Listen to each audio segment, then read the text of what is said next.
What's going on, guys? Welcome back to another Bitcoin weekly update. The date is December 19th, 2018. As you can tell, this video is a few days late.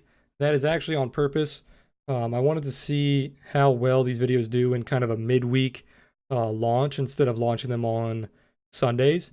Now that my semester is over, I kind of have a lot more free time to kind of pick when I make these videos. I'm going to release this video today, which is a Wednesday, kind of late at night, and see how it does. If it doesn't do very well, then we'll go back to doing it on Sunday. If you guys have a preferred day that you guys would think would be best to make these update videos, just go ahead and post it in the comments and I'll take a look. But with that said, let's get started.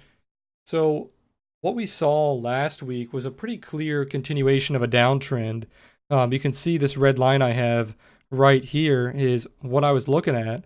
You could see on the 12-hour, this was clearly making a downtrend with lower highs and lower lows. And every time it attempted to break this line, it failed. And then when I saw the weekly candle close, I went ahead and I grabbed the low of the week, the high of the week, and then the equilibrium of the week. That's what these three lines are. The low is 3,200, the high is 41.18, and then the equilibrium is 36.58. So once I saw that as the weekly levels, I posted in Discord a few different calls here. I told the people who are in my Discord that if this red line is not broken, the downtrend is going to continue. But if the red line breaks, then the downtrend has failed. And when we saw this consolidation here kind of break into the downtrend, we saw that the sellers were not pushing price down anymore. It was resting on that weekly low, that 3,200. So I called out in Discord everything that I saw. I saw a buy signal on the Momo. I saw a bull div on the Momo. I saw a bull div on the RSI and on, let me pull it up, a bull div on the RSI and a bull div on the MACD. MACD was also crossing over. Basically everything was signaling a buy right here when the red line was being broken. I called this out in Discord. 3,200 would have been where you bought, and then your swing target would have been 36.58, right there on the equilibrium of the week. So you would have had a pretty significant trade there. Would have been about 14%. If you would have held on to the top of that wick, you could have got around 23%. That's obviously if you had a perfect trade.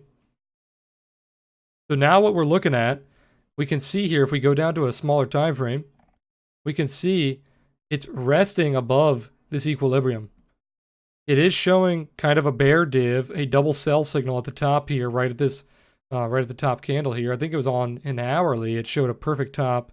Yeah, so on an hourly, you can see the Momo called a bear div. This red circle is a bear div. That is the exact high candle there. It called the bear div, and then we failed down towards the bear div target. But what I want to show you guys here is if you go to a 15-minute or an hourly, you can see some very clear trends here. So the 15-minute, we have this bullish channel forming. You can see this on probably a 30-minute and hourly as well. You can see a bullish channel forming. Once we broke this kind of head and shoulders line here, this would be the shoulder line, we saw a failure down to this 3,700 range. I posted this a few times in Discord to prepare people for this failure. I can go ahead and pull those calls up here. So this is the first one here, and then this is what happened. I said in Discord, once this pink line breaks, the blue line will be tested. So we saw the break of the pink line here. This is the shoulder line.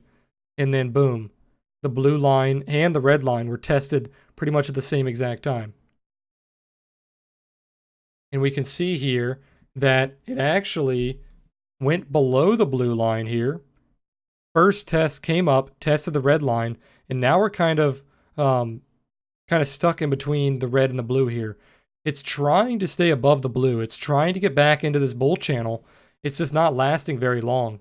Every time it gets above the blue, it kind of falls back down and gets stuck in this range here in between the 3,700 and the down channel, or excuse me, the down line of the channel.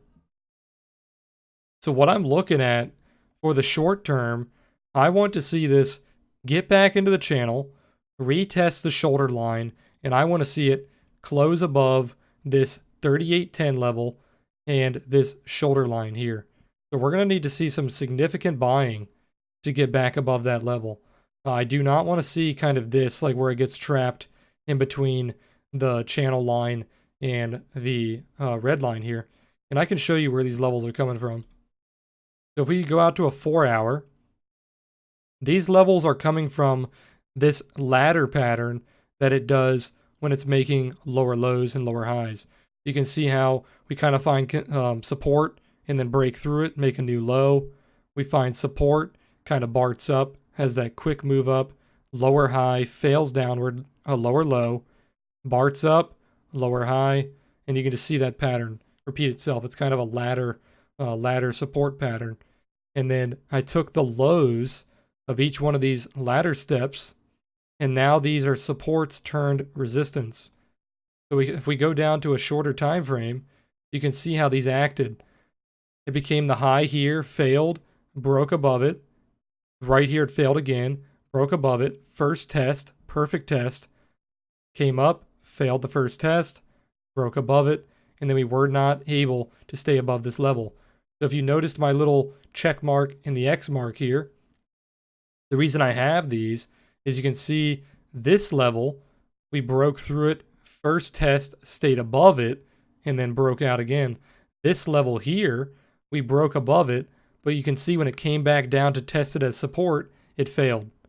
So this level is not acting as support, it is still acting as resistance. You can see this little double top here with the lower high. It is acting as resistance. So this is clearly in a bearish pattern. You have a high here, lower high, lower high. We are clearly making a bearish move down here.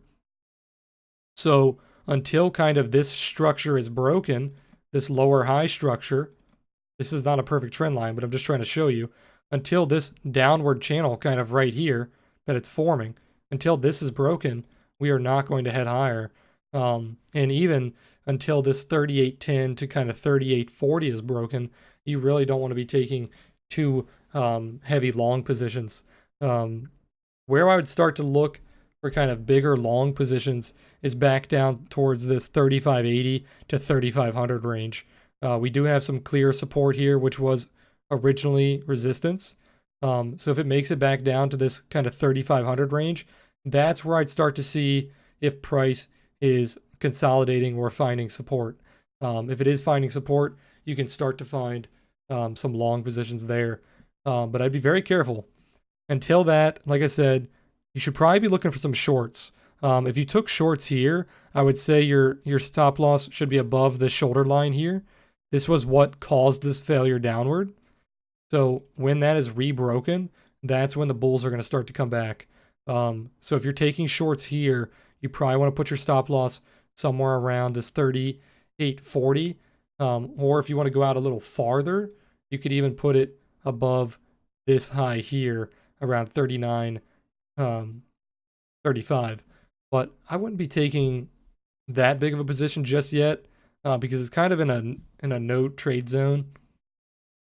It's definitely leaning bearish, but I wouldn't be taking a very heavy trade yet without some confirmation. But if you were shorting, like I said, you could put your stop loss somewhere around here and then target this kind of 3,500 range where you would like to be taking longs. Another thing that I wanted to show real fast, I've gone over a few times in our update videos, is the long to short ratio. Let me go to a daily here. You can see it was all the way up at 0.92. It was trying to recover and then tanked right back down to 0.65. So we're almost at an all-time low again. We still have a little ways to go before we're at an all-time low, but we're still getting down there pretty quickly.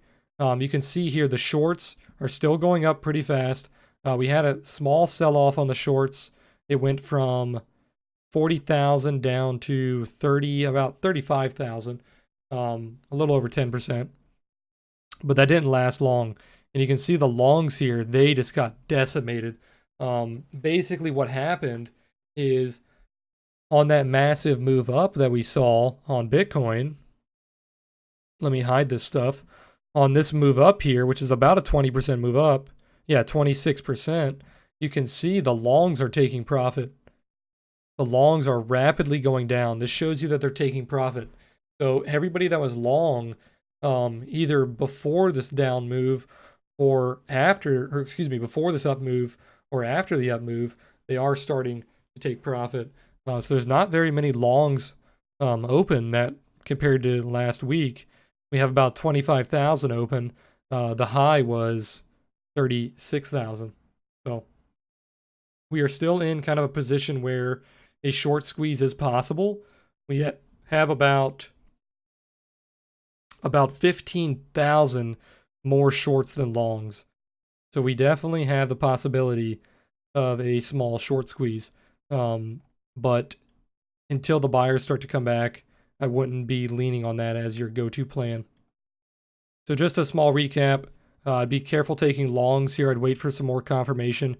3,500 would be a good place to start eyeballing some longs. If you are shorting here, I'd say put your stop loss around 38.50 or above this 39.40 range. Those are the levels I'm watching, guys. If you guys are not a part of the Discord yet, please join. It is a public Discord. I've been very active lately. I've been posting a lot of charts in there. And from last week, if you guys are in the Discord, you can go back through my calls. A ton of those calls were spot on to the dollar. So if you guys are a part of the Discord, make sure you're paying attention to the general chat because I am posting a ton of charts. Appreciate you guys watching this video.